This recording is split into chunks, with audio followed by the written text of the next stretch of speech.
காதல் அப்படின்றது வேற, நிரந்தரமாக வாழ்க்கையில் சேர்ந்து வாழ்கிறது அப்படின்ற காலகட்டம் வேறு. லவ் அண்ட் கம்பேட்டபிலிட்டின்னு சொல்லுவோம் நம்ம.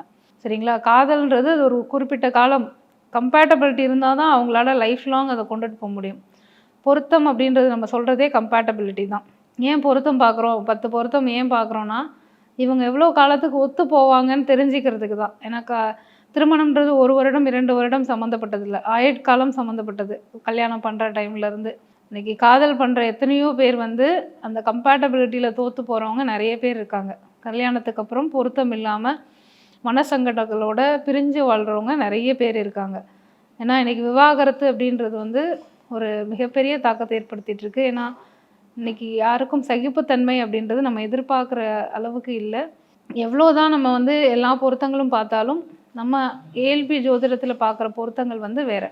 ஸோ இதெல்லாம் அனலைஸ் பண்ணி பார்க்கும்போது நம்ம ஒரு 20-30 வருஷங்களுக்காவது அவங்களுக்கு எப்படி இருக்குது அப்படின்ற முறையில் பொருத்தம் பார்த்து அதுக்கப்புறம் தான் ஏஎல்பி ஜோதிடத்தில் இந்த திருமணம் இவங்களுக்கு பண்ணலாமா வேண்டாமா அப்படின்றத நம்ம முடிவு சொல்லுவோம்.